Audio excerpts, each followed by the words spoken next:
The morning sun cast long shadows across the military base as Sarah Martinez stepped out of the transport vehicle.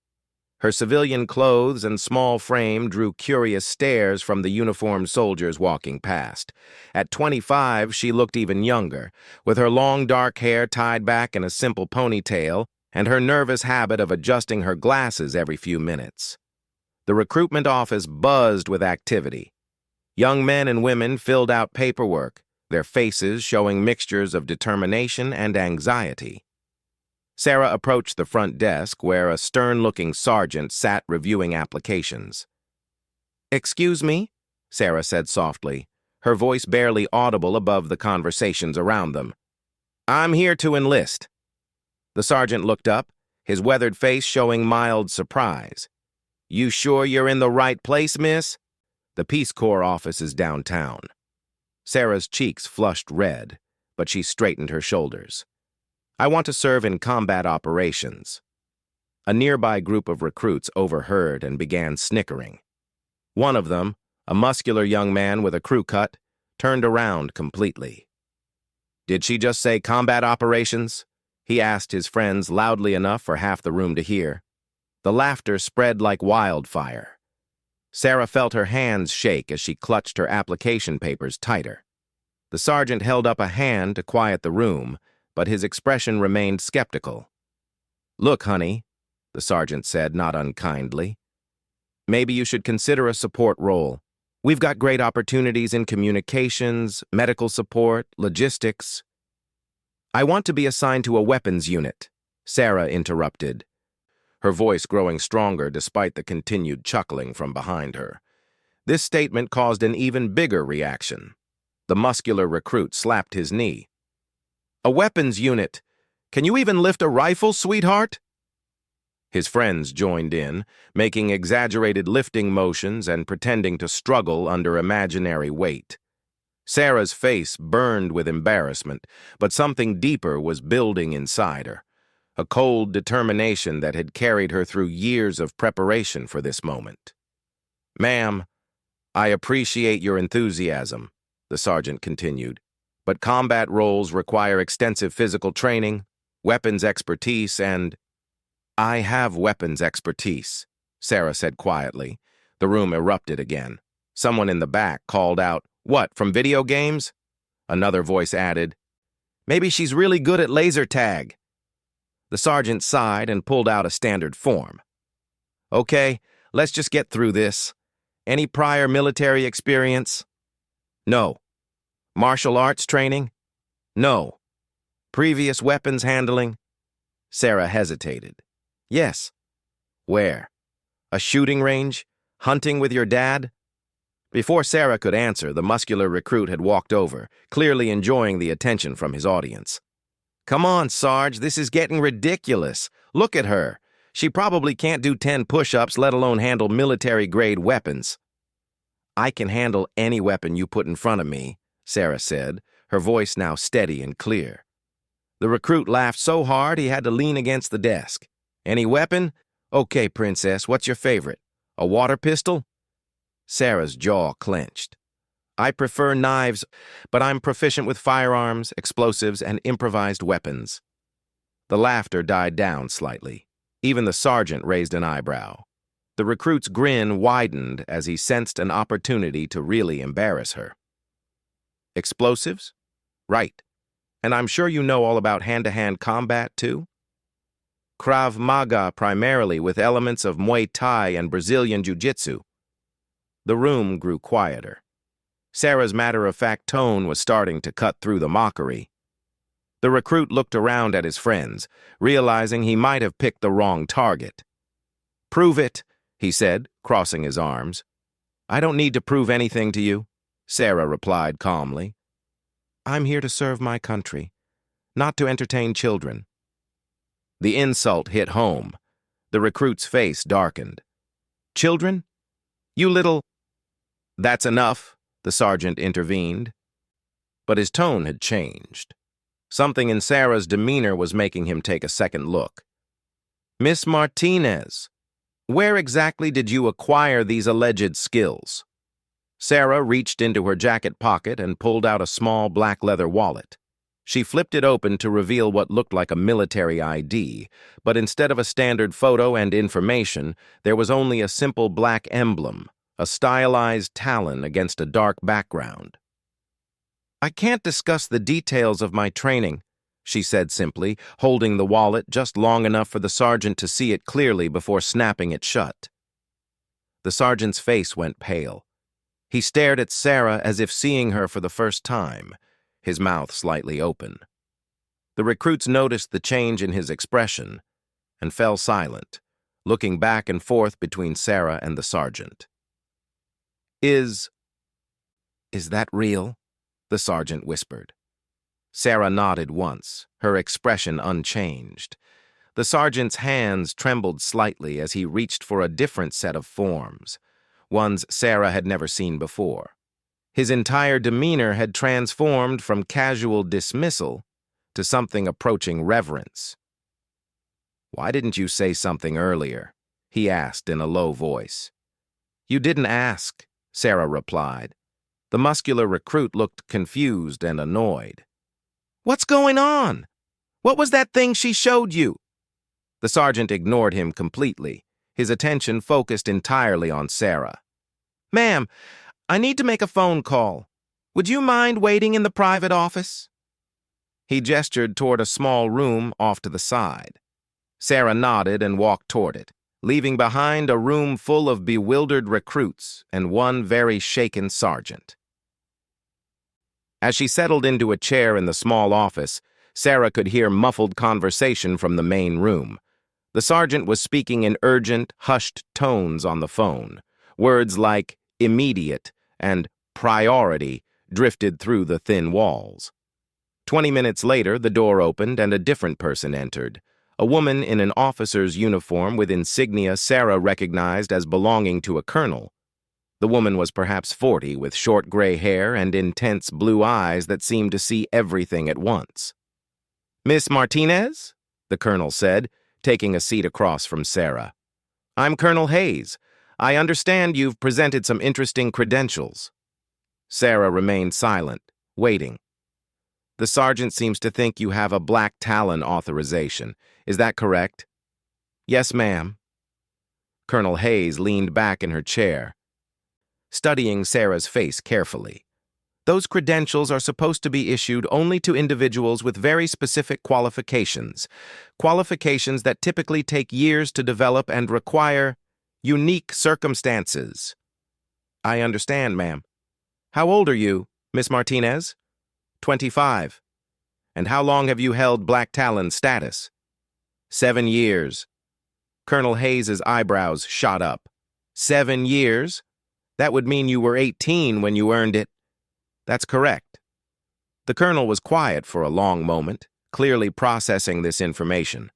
Finally, she spoke again. "The last person I knew with active Black Talon credentials was a man named Jackson. He was 45 years old when he earned it, after 22 years of military service and operations in 6 different countries. Before him, there was Williams, similar background, career military, decades of experience." Sarah said nothing. "You're telling me that you, at 18 years old, with no apparent military background, earned the same designation?" "I'm not telling you anything, ma'am. I'm simply here to enlist." Colonel Hayes smiled for the first time since entering the room. "I like you, Martinez. You don't give anything away unnecessarily." She paused. "But I'm going to need more than just the credential. Black Talon or not, I can't just assign you to a weapons unit without proper verification." Sarah reached into her other pocket and pulled out a cell phone. She dialed a number from memory and waited. After a moment, she spoke. "This is 77 Alpha requesting verification for standard military assignment." She paused. "Authorization code Black Talon 77 Alpha Martinez Sarah." Another pause. "Yes, I'll hold." She handed the phone to Colonel Hayes, who took it cautiously. "This is Colonel Hayes, Fort McKinley Personnel Office." She listened for what seemed like an eternity, her expression changing several times. Finally, she said, "Yes, sir. I understand. Yes, sir." Right away, sir. She hung up and stared at the phone for a moment before looking back at Sarah. That was General Morrison. He wants to see you immediately. She paused. He also wanted me to tell you that Thunder sends his regards and hopes your shoulder healed properly. For the first time since entering the building, Sarah smiled, a small, genuine expression that completely transformed her face. Thunder always worries too much, she said quietly. Colonel Hayes stood up, her entire attitude now one of respect and curiosity rather than skepticism. Miss Martinez, I think it's time we got you to the main building. The general is waiting. General Morrison's office occupied the entire top floor of the command building. Floor-to-ceiling windows offered a panoramic view of the training grounds where soldiers ran formations in the afternoon heat. The office itself was spacious, but surprisingly simple. A large desk, several chairs, and walls lined with commendations, photographs, and maps from various military operations around the world.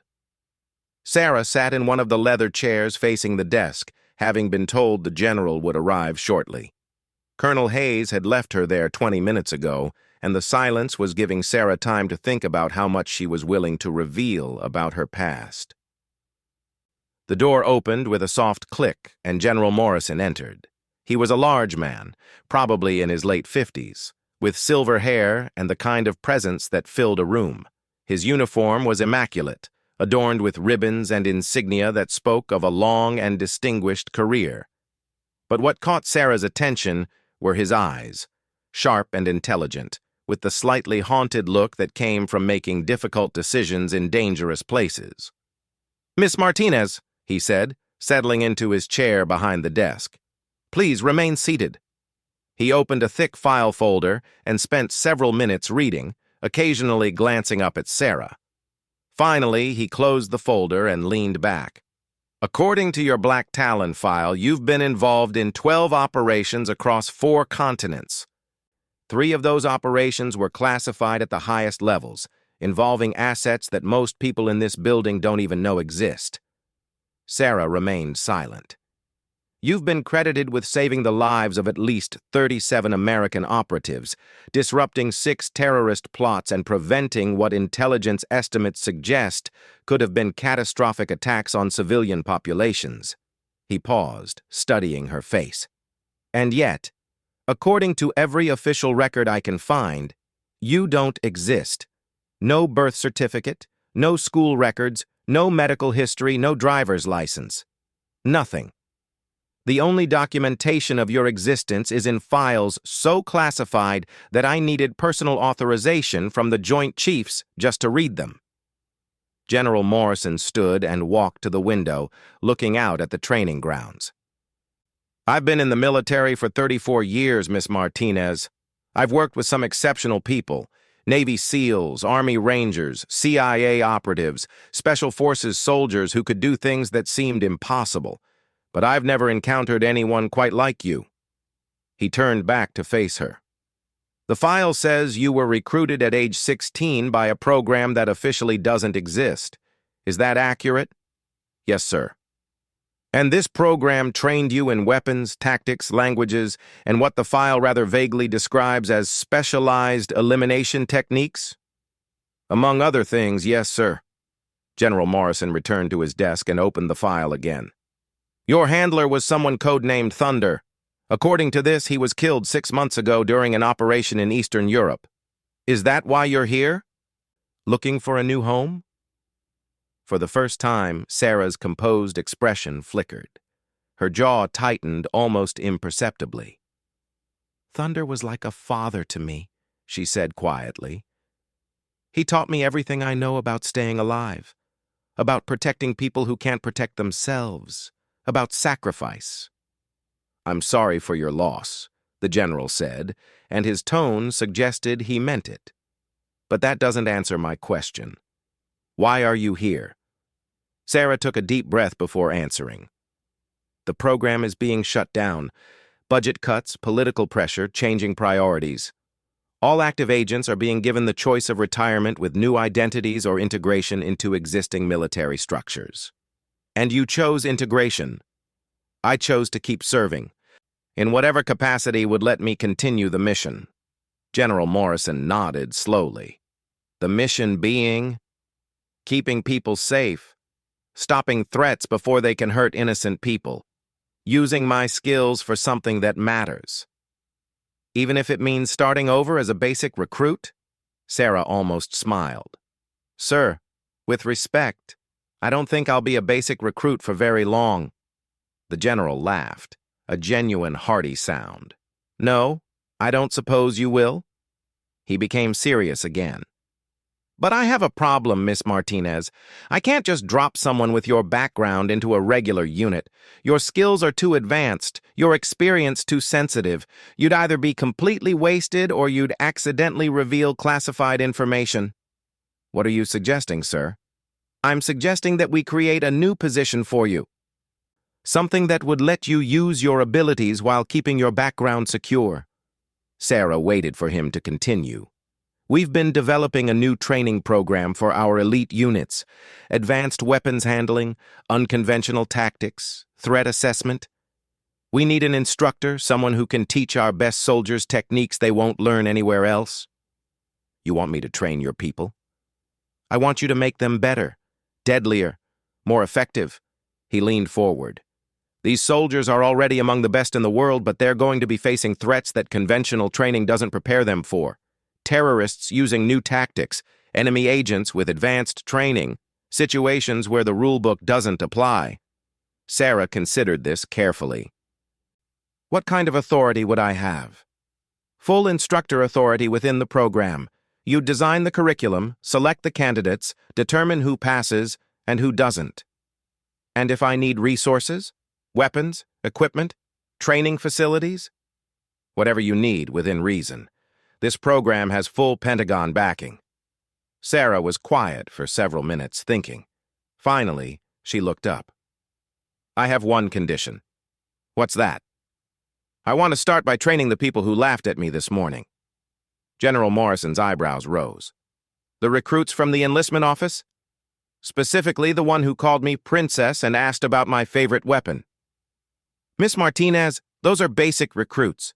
They're not eligible for elite training programs. Then make them eligible.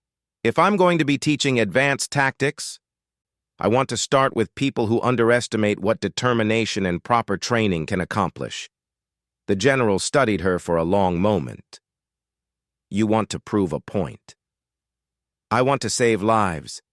Those recruits are going to be deployed somewhere eventually. The better trained they are, the more likely they are to come home alive. And the fact that one of them insulted you this morning has nothing to do with it? Sarah's smile was sharp-edged. Maybe a little. General Morrison chuckled and made a note in the file. Very well. I'll have those recruits transferred to your program. He looked up. But I should warn you, military training has certain protocols, certain limitations on what methods are acceptable. What kind of limitations? Well, for instance, we generally frown upon permanently injuring recruits during training exercises. Generally. There might be some flexibility in your case, given your unique qualifications and the importance of this program. Sarah nodded. I understand. Good. When can you start? Tomorrow morning. Excellent. General Morrison stood and extended his hand. Welcome to Fort McKinley, Instructor Martinez. As Sarah shook his hand, she felt a familiar sense of purpose settling over her, the same feeling she'd had during those classified operations when everything was on the line and success meant the difference between life and death for people she'd never meet. Thank you, sir. I think this is going to be very educational for everyone involved.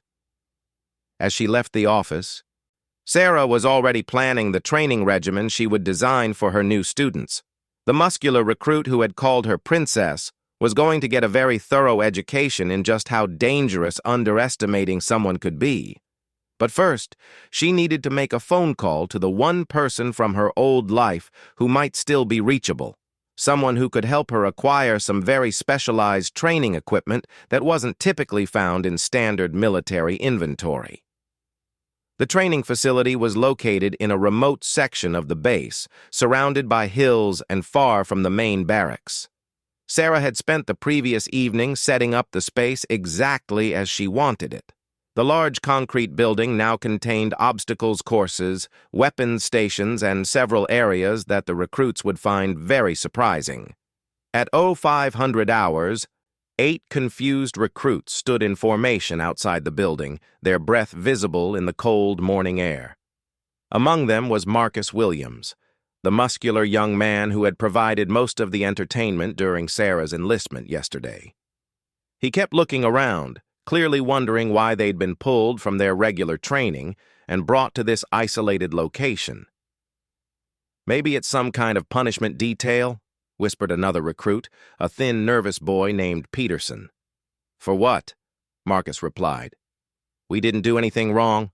We were just having some fun with that girl yesterday." A black SUV pulled up to the building, and Sarah stepped out wearing military fatigues and combat boots. Her hair was pulled back in a tight bun, and she wore no makeup. Without her civilian clothes and nervous demeanor, she looked completely different, harder, more dangerous.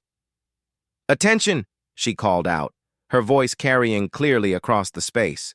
The recruits snapped to attention, though Marcus did so slowly, still not quite understanding what was happening.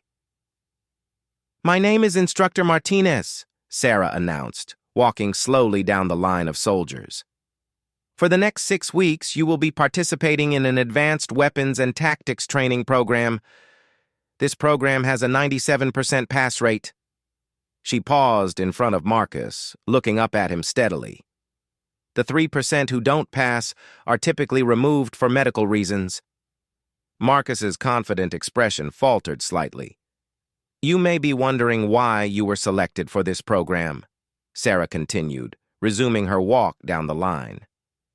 "The answer is simple. You demonstrated yesterday that you make assumptions about people based on their appearance. In combat situations, such assumptions will get you killed." She stopped at the end of the line and turned to face them. "Over the next 6 weeks, you will learn to identify real threats versus apparent threats. You will learn to use weapons you've never seen before. You will learn to survive in situations where everything you think you know is wrong." Peterson raised his hand tentatively. "Ma'am, yesterday you were trying to enlist as a basic recruit. How are you now an instructor?" Sarah smiled, but it wasn't a pleasant expression. "Excellent question, Peterson.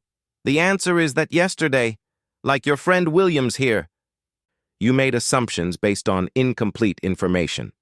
She gestured toward the building behind her. "Today, we begin your education in why that kind of thinking is dangerous." She led them into the building. The first room contained a collection of weapons that most of them had never seen: knives from various countries, improvised explosive devices, deactivated, modified firearms, and several items they couldn't immediately identify. "Williams," Sarah called out. "Yesterday you asked about my favorite weapon. Would you like to guess which one it is?" Marcus looked at the display nervously. A knife?" "Close. My favorite weapon is information. But since that's not on display here, my second favorite is this." She picked up what looked like an ordinary pencil from a nearby table. The recruits exchanged glances. Peterson actually snorted before catching himself. "You think that's funny, Peterson?" Sarah asked. "No, ma'am, it's a pencil." "Correct. A standard number 2 pencil. Cost, approximately 10 cents. Weight, 7 grams.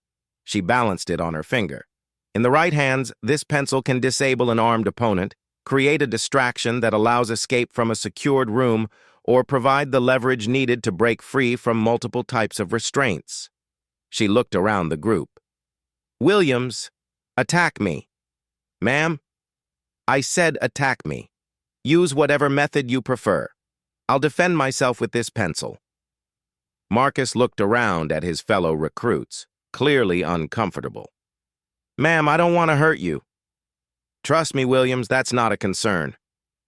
Marcus hesitated for another moment, then stepped forward with a basic punch aimed at Sarah's shoulder. clearly pulling his force to avoid actually injuring her. What happened next took less than 3 seconds. Sarah sidestepped the punch, grabbed Marcus's wrist, twisted in a way that forced him off balance, and somehow used the pencil to apply pressure to a point on his arm that sent him immediately to his knees, his face contorted in pain. "Pressure point manipulation," she explained calmly, still holding the position. "The pencil provides precise leverage against a nerve cluster. Williams is now completely immobilized and in significant pain, but not permanently injured." She released him, and Marcus stumbled backward, shaking his arm and staring at her in shock. "The lesson," Sarah continued, addressing the group, "is that weapons are not defined by their appearance or their intended purpose. They are defined by the knowledge and skill of the person wielding them." She walked over to the wall and pointed to a large map showing various global locations. "Over the next 6 weeks, we will study real combat situations from these locations. You will learn how operatives survived when their equipment failed, when they were outnumbered, when conventional tactics were useless." She turned back to face them. "Some of these situations will be simulations. Others will be more realistic." "What does that mean?" asked a female recruit named Carter. "It means that some of your training exercises will involve actual risk, controlled risk, but risk nonetheless. You will be using live ammunition, real explosives, and facing opponents who have been instructed not to hold back." The recruits' expressions ranged from excitement to terror. "Ma'am," Marcus said, his voice considerably more respectful than it had been yesterday. "What's your military background?" Sarah was quiet for a long moment. "I've been in combat situations in 12 countries. I've worked with Navy SEALs, Army Rangers, CIA operatives, and soldiers from allied nations. I've been shot 4 times, stabbed twice, and once had to survive in hostile territory for 3 weeks with no equipment and no support." She paused. "I was 16 when I killed my first enemy combatant. He was a terrorist who had just murdered a family of civilians, including 2 children. He never saw me coming because he, like Williams yesterday, made assumptions about what a real threat looked like." The room was completely silent. "I'm 25 years old, and I've probably seen more combat than anyone else on this base. The reason you're here is because General Morrison believes you have the potential to be exceptional soldiers. My job is to determine if he's right." She walked back to the weapons display. "Your training begins now. Carter, you're first. Select a weapon from this table, anything except the firearms, and show me what you think you know about using it." Carter approached the table nervously and picked up a simple combat knife. "Good choice," Sarah said. "Now attack me with it." "Ma'am, I can't attack an instructor with a real knife." Sarah reached into her pocket and pulled out an identical knife. "Then we'll make it fair." What followed was a brief but impressive demonstration of Sarah's skill. Within seconds, Carter was disarmed and Sarah's knife was at her throat, while Carter's own weapon was somehow in Sarah's other hand. "Lesson 2, Sarah announced, helping Carter to her feet. "Confidence without competence is dangerous. Carter was confident because she had a weapon and assumed I didn't have one. She failed to notice that I was armed, failed to assess my stance and positioning, and failed to recognize that her level of training was inadequate for the situation." She addressed the group again. "By the end of 6 weeks, each of you will be able to do what I just did. You will be able to identify threats that others miss, use improvised weapons effectively, and survive in situations that would overwhelm conventionally trained soldiers." Marcus raised his hand. "Ma'am, yesterday when you showed that ID to the sergeant, what was that?" Sarah's expression became unreadable. "That, Williams, was my resignation from a life I can never talk about. What matters now is not who I was, but what I can teach you." She walked to a large board covered with a sheet and pulled the covering away, revealing a detailed schedule of training activities, each more challenging than the last. "Your real education starts tomorrow at 400 hours. Tonight, you'll find reading materials in your quarters, after-action reports from special operations missions, survival accounts from soldiers in extreme situations, and technical manuals for equipment you'll be using. She looked at each of them in turn. Some of you will discover that you're capable of far more than you imagined.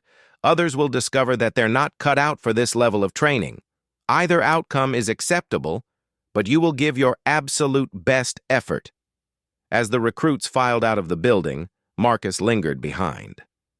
"Ma'am," he said quietly, "yesterday I was completely wrong about you. I'm sorry." Sarah nodded. "Apology accepted, Williams. But tomorrow, being sorry won't help you if you make the same kind of mistake in a training scenario." "Yes, ma'am, I understand."